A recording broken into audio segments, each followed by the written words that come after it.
Los dedos de Rosa temblaban mientras alisaba las sábanas de la cama del hospital.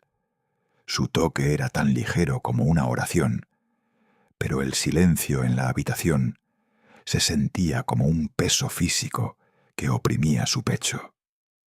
No levantó la vista cuando la puerta se abrió de par en par. Ya sabía que los pasos pesados y rítmicos pertenecían al hombre que había pasado la última semana intentando desmantelar su vida. Antes de sumergirnos en esta historia de verdades ocultas y segundas oportunidades, cuéntanos desde qué rincón del mundo nos escuchas hoy. Si estos relatos te llegan al corazón, te invitamos a formar parte de nuestra comunidad suscribiéndote. Tu compañía es el alma de estas palabras. Las paredes blancas y estériles del Centro Médico San Rafael siempre habían sido un santuario para Rosa. A sus 34 años había pasado una década recorriendo estos pasillos. Su presencia se distinguía por el suave chirrido de sus suelas de goma y el ritmo calmado y constante de su voz. Era la enfermera que todos pedían cuando las noticias eran malas, la que sabía cómo sostener una mano sin apretar demasiado. Pero hoy el santuario se sentía como una jaula. El aire, usualmente lleno del reconfortante olor a antiséptico y cera, se sentía escaso, como si las acusaciones que flotaban en el ambiente estuvieran succionando el oxígeno de la habitación. En su bolsillo sentía el peso fresco y familiar de un reloj de bolsillo de plata. Era una pieza antigua, con la caja desgastada y suave por décadas de uso, algún compañero constante que cargaba desde el fallecimiento de su padre. El tic-tac era tenue, un latido mecánico que le recordaba una época en que la vida era más sencilla. A menudo frotaba su pulgar sobre el patrón floral grabado en la parte posterior cuando necesitaba encontrar su centro. Hoy lo apretaba tanto que el metal se enterraba en su palma. Rosa. La voz fue afilada, cortando el zumbido del sistema de ventilación. Se giró para encontrar a Ricardo, el administrador principal del hospital, junto a la ventana. A su lado estaba Marcos, un hombre cuyo traje a medida y ojos fríos hablaban de un mundo donde todo tiene un precio. Marcos era el sobrino del paciente en la cama, don Alejandro, un filántropo que había sido el enfoque principal de Rosa durante el último mes. Para Marcos, Alejandro era una herencia en bata de hospital. Para Rosa, era un hombre que aún amaba el olor a lluvia. «Señor Silva», dijo Rosa, manteniendo su voz profesional, pese al temblor en su corazón. «El paciente está descansando. Deberíamos hablar en el pasillo». «Hablaremos aquí mismo», replicó Marcos con un siseo. «¿Dónde está Rosa?» «El anillo de esmeralda de mi tío, el que ha usado por 40 años, estaba en su mesa de noche ayer. Hoy no está. Tú fuiste la única que entró durante el turno de noche. No me mientas».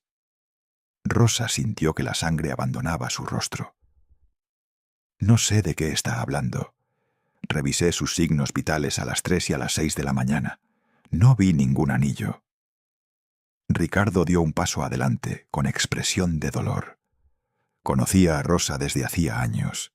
La había visto saltarse descansos para acompañar a pacientes solitarios, pero la presión de la Junta y de una familia influyente como los Silva era una gravedad distinta. «Rosa, si lo tomaste por las facturas médicas de tu madre, si estabas desesperada, solo devuélvelo. Podemos manejar esto en silencio. Pero Marcos está listo para llamar a las autoridades». La mención de su madre dolió como una cuchilla. Su madre estaba enferma, recuperándose en otra ala del mismo hospital, y los costos eran abrumadores. Era un hecho que convertía a Rosa en el blanco perfecto. «No he tomado nada», dijo Rosa con claridad desesperada. He trabajado aquí 10 años sin una sola queja. Mi integridad no está a la venta, ni por un anillo ni por nada. La integridad no paga la quimioterapia, ¿verdad?, se burló Marcos. Se acercó más, proyectando su sombra sobre ella. ¿Crees que porque él se está apagando, no lo extrañará? ¿Crees que no me daría cuenta? Es suficiente, intervino Ricardo. Rosa, debo suspenderte mientras se realiza la investigación. Ya registramos tu casillero y no encontramos nada, pero revisaremos las cámaras de nuevo. Hasta entonces, debes abandonar las instalaciones. Rosa miró el reloj de plata en su mano. Pensó en su madre, 3 pisos arriba, esperando que terminara su turno para compartir un té. Si perdía este trabajo, si su nombre era arrastrado por una acusación de robo, no solo perdería su carrera, perdería la capacidad de salvar a la persona que más amaba. No voy a dejarlo, susurró Rosa, mirando a Alejandro. Está agitado. Su ritmo cardíaco está subiendo. Has terminado aquí, dijo Marcos, tomándola del brazo para escoltarla fuera. Pero mientras él se movía, una mano delgada y esquelética surgió de la cama. Los dedos de Alejandro, de temblorosos y pálidos, rozaron la manga de Rosa. Sus ojos, usualmente nublados por la medicación, estaban repentinamente nítidos, ardiendo con una intensidad que detuvo a Marcos en seco. Su boca se movió, pero no salieron palabras. Solo un golpeteo frenético y rítmico de su dedo contra la barandilla de la cama. Los siguientes 3 días fueron un torbellino de conversaciones en voz baja y miradas frías. A Rosa no se le permitía trabajar, pero se negaba a alejarse del hospital. Pasaba las horas en la capilla o en la cafetería, esperando noticias de su madre, y lo más importante, esperando que la verdad saliera a la luz. El reloj de plata se convirtió en su ancla. Lo sostenía constantemente, sintiendo el tic-tac como un recordatorio de que el tiempo seguía avanzando. Fue en la 4ª tarde cuando se encontró sentada en un banco de piedra, en el patio del hospital. El aire era fresco, con olor a tierra húmeda y jazmín. Para su sorpresa, una figura se acercó. Era Ricardo. Se veía más viejo, con el estrés de la situación marcando líneas profundas en su frente. «No deberías estar aquí, Rosa», dijo él, sentándose al final del banco. «No tengo a dónde ir», respondió ella suavemente. Sacó el reloj, abriendo y cerrando la tapa. Clic, snap, clic. «¿Cómo está don Alejandro?» Ricardo suspiró. «Peor. Los médicos dicen que es cuestión de días. Marcos ya está hablando del testamento. Está más preocupado por ese anillo que por la comodidad de su tío. Está convencido de que lo vendiste». «He vivido mi vida bajo un código, Ricardo», dijo Rosa acariciando el metal. «Mi padre me dio este reloj cuando me gradué. Me dijo que el tiempo es lo único que no podemos robar y lo único que no podemos devolver. Dijo que si vives con honestidad, nunca tienes que mirar el reloj con arrepentimiento. ¿De verdad crees que tiraría eso por la borda?» Ricardo la miró y, por un momento, el administrador desapareció. «No quiero creerlo, pero el anillo no aparece, Rosa, y tú estabas allí». «La gente ve lo que quiere ver», dijo Rosa. «Marcos ve a una ladrona porque él entiende la codicia. Tú ves un problema legal porque entiendes a la Junta. Nadie ve a Alejandro. Nadie se pregunta por qué intentaba hablar cuando me estabas echando». «Está confundido, Rosa. Tiene 90 años». «No estaba confundido», insistió ella. «Estaba aterrorizado, no de mí, de algo más». Se quedaron en silencio, con el único sonido de una sirena distante. La tensión entre ellos era palpable. Rosa sentía una necesidad desesperada de gritar, pero sabía que el silencio a menudo tenía más peso. Se levantó para irse, pero se detuvo. «Si muere creyendo que lo traicioné», susurró Rosa con la voz quebrada, «será un peso que cargaré más tiempo que cualquier sentencia de cárcel. Por favor, solo déjame verlo, una última vez, no como enfermera, como una amiga». Ricardo miró hacia otro lado, su conciencia luchando contra el reglamento. «No puedo hacer eso, Rosa. Si Marcos te encuentra allí, llamará a la policía al instante». «Entonces no dejes que me encuentre», susurró ella. El hospital a las 2 de la mañana era un lugar de fantasmas y luces parpadeantes. Rosa se deslizó por la entrada de servicio, con el corazón martilleando contra sus costillas. Conocía los cambios de turno y los puntos ciegos de las cámaras. Llegó al piso de Alejandro, respirando con dificultad. Entró en la habitación 412. El único sonido era el siseo rítmico del ventilador.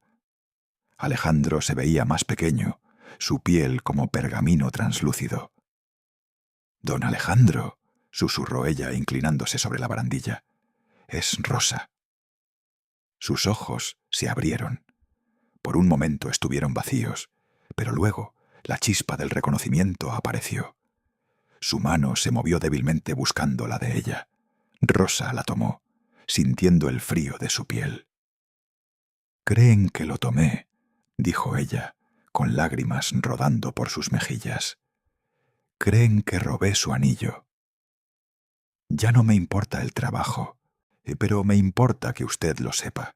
Yo nunca le haría daño». El agarre de Alejandro se tensó con una fuerza sorprendente. Comenzó a negar con la cabeza de forma frenética. Señaló hacia la mesa de noche, luego hacia la ventana y luego hacia su propio pecho. Intentaba decir algo. Su mandíbula se esforzaba contra el silencio de la enfermedad. De repente, la puerta se abrió con estrépito. La luz del pasillo inundó la habitación, enmarcando una silueta. «Marcos». «Lo sabía», siseó él entrando. «¿Viniste a terminar el trabajo? ¿O buscas qué más llevarte antes de que muera?» «He venido a despedirme», dijo Rosa manteniéndose firme, aunque sus rodillas temblaban. «Eres una depredadora», dijo Marcos sacando su teléfono. «Voy a llamar a la policía». «Se acabó el juego, Rosa. Has estado rondando a mi tío como un buitre».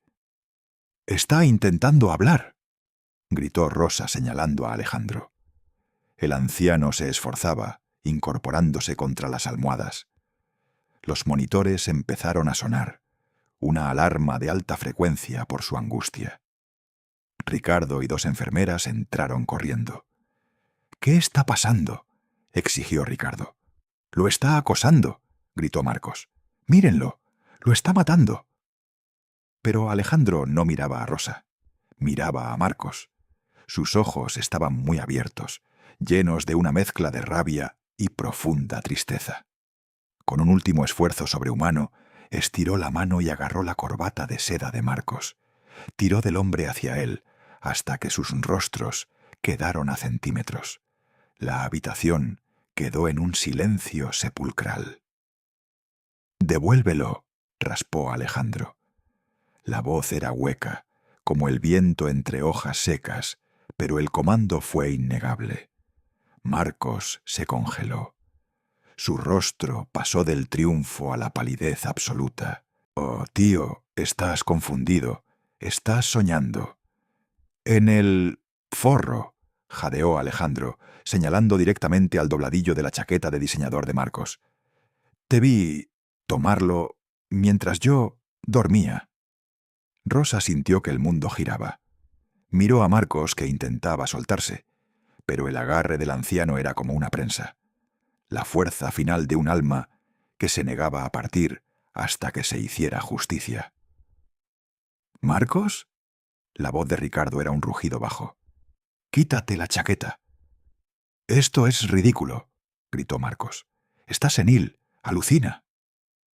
«Quítate la chaqueta o llamaré yo mismo a la policía», dijo Ricardo, dando un paso adelante. Lentamente, con las manos temblando, Marcos se quitó la prenda. Ricardo la tomó, buscando en el forro de seda cerca del bolsillo interior. Allí, oculto en una pequeña ranura hecha a mano, apareció un destello de luz verde esmeralda. Ricardo extrajo el anillo. El silencio que siguió fue asfixiante. Marcos miró al suelo, su arrogancia despojada para revelar a un hombre vacío. Había estado tan seguro de que la culpa recaería en la enfermera con la madre enferma, que ni siquiera se molestó en mover la evidencia. «Vete», dijo Ricardo con una furia contenida. «Vete antes de que olvide mi conducta profesional». Marcos no miró atrás. Huyó de la habitación, dejando atrás los restos de su reputación. La atmósfera en la habitación cambió al instante. La energía frenética se disipó, reemplazada por una paz profunda y sombría. Rosa se acercó a la cama, con el corazón doliéndole por el hombre que había usado sus últimas fuerzas para protegerla. Ricardo sostuvo el anillo un momento antes de colocarlo suavemente en la mesa de noche. Miró a Rosa con ojos llenos de una disculpa silenciosa. No necesitaba palabras. El modo en que se retiró para darle espacio lo decía todo. Rosa se sentó al lado de Alejandro. Sacó el reloj de plata y lo puso en la mano del anciano, dejando que sus dedos descansaran sobre el metal fresco. «Gracias», susurró ella. «No tenía que hacer eso». Alejandro sonrió entonces, una sonrisa real que llegó a sus ojos cansados. Miró el reloj y luego a ella. Ya no necesitaba hablar. La verdad se había dicho y el peso se había levantado. Cerró los ojos, su respiración se volvió rítmica y suave. Ya no estaba luchando, estaba descansando. Semanas después, el hospital era diferente. Rosa había sido reinstalada con una disculpa formal y un ascenso que aseguraba que el cuidado de su madre nunca más fuera un problema financiero. Pero el cambio real era interno. Estaba de pie en el patio, en el mismo lugar donde se había sentado con Ricardo. En su mano sostenía el reloj de plata, pero a su lado, en una cadena alrededor de su cuello, colgaba el anillo de esmeralda. En su testamento final, Alejandro se lo había dejado a ella, junto con una nota que decía simplemente: «Para quien cuidó de mí cuando yo no podía cuidar de mí mismo. Usa esto para comprar el tiempo que necesites con los que amas». Rosa frotó el patrón floral del reloj y luego tocó la piedra fría del anillo. Los objetos ya no eran solo metal y gema, eran símbolos de un vínculo forjado en la hora más oscura. Había aprendido que, aunque la gente acuse y los sistemas fallen, la verdad tiene una forma de respirar, incluso cuando está en su último aliento. Rosa miró hacia las ventanas del hospital. Su madre recibía el alta hoy. Se iban a casa. Cerró el reloj con un clic y por primera vez en mucho tiempo no miraba el tiempo como algo que perdía, sino como un regalo. Porque a veces la persona a la que te aferras termina salvándote de formas que nunca esperaste. Si esta historia te llegó al corazón, no olvides suscribirte para más relatos cinematográficos como este y compártelo con alguien que pueda necesitar un poco de luz hoy.